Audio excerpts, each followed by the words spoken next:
Good evening, and you're watching the recap of today on AzVision TV with Leyla Orucova. Over the past 24 hours, Armenian armed forces have violated the ceasefire along the contact line between Azerbaijani and Armenian troops 114 times using heavy machine guns, reported the Azerbaijani Defense Ministry. Azerbaijan is developing a new bill on border troops, which includes the update of provisions on the service and functions of the border troops. Note that the current law was adopted back in 1994. Emmanuel Macron, president of France, showed just how true France is towards their unilateral position regarding the Nagorno-Karabakh conflict as he refused the invitation from the Coordination Council of Armenian Organizations in France to visit Azerbaijan's Nagorno-Karabakh region occupied by Armenians to commemorate the so-called Armenian genocide. I will disappoint you again, but I will not accompany you to Karabakh because I will lose what France has useful in this conflict, that of being a mediator and to be heard by both parties, said President Macron. Jonathan Hayes, the U.S. Department of State Regional Coordinator of the Bureau of Population, Refugees and Migration, has commended the government of Azerbaijan for its efforts to improve social conditions of refugees and internally displaced persons as he met with Deputy Chairman of State Committee for Refugees and IDPs, Fuat Huseynov. The Deputy Chairman of the State Committee for Refugees and IDPs, Fuat Huseynov, met with Jonathan Hayes, the U.S. Department of State Regional Coordinator of the Bureau of Population, Refugees and Migration. Deputy Chairman Huseynov highlighted root causes of the Armenia-Azerbaijan Nagorno-Karabakh conflict, its current state, refugee and IDP problem in the country, and the successful state policy towards tackling the problem pursued under the leadership of President Ilham Aliyev.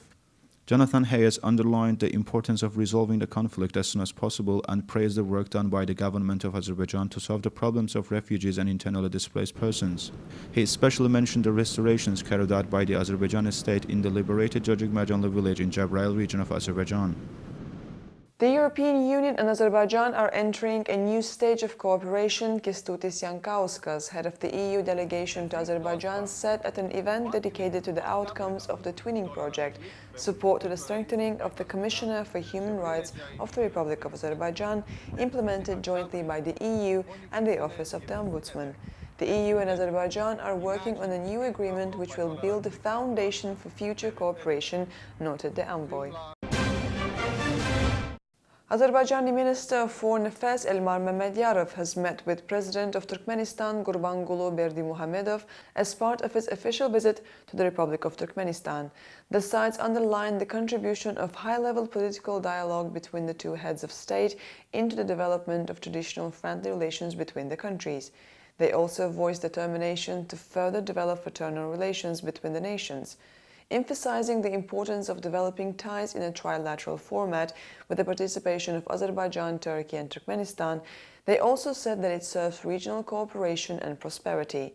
The sides also exchanged views about the issues of mutual concern. The EU Special Representative for the South Caucasus and the crisis in Georgia, Toivo Klar, will pay a visit to Azerbaijan on the 19th and 20th of February. Preparations are now made for his visit to Azerbaijan. Chairman of Majlis of Parliament of the Republic of Kazakhstan, Nurlan Nigmatulin, will arrive on an official visit to Baku on the 1st of February. He is expected to visit the Turkpa Secretariat in Baku. Ministry of Culture and Tourism of Azerbaijan is working on the design of 3 more tourist zones, said Minister Abulfaz Garayev. We are working with 3 companies following an international tender. Works will continue until the end of the year. The new to-be tourist zones are located in Kızılnabran, Guba and Gusar districts. We have also been attaching great importance recently to building 3-star hotels in various districts of the country. At least 712 PKK, PYD, YPG and Daesh terrorists have been liquidated so far in Operation Olive Branch, the Turkish armed forces reported today in a written statement. Some 63 terrorists were killed Tuesday night during counter-terror operations in northwestern Syria's Afrin region, reached the statement by the Turkish armed forces. Turkish warplanes also hit 22 targets, destroying shelters, ammunition depots and weapon pits used by terrorists. According to the Turkish General Staff, the operation aims to establish security and stability along Turkish borders and in the region, as well as to protect Syrian people from the oppression and cruelty of terrorists. The operation is being carried out under the framework of Turkey's rights within international law, UN Security Council resolutions, its right to self-defense under the UN Charter, and respect for Syria's territorial integrity. The military also said they are attaching utmost importance to not harming any civilians. The statement concludes. And that was all for today. Thank you for watching and come back tomorrow for more. Have a wonderful evening.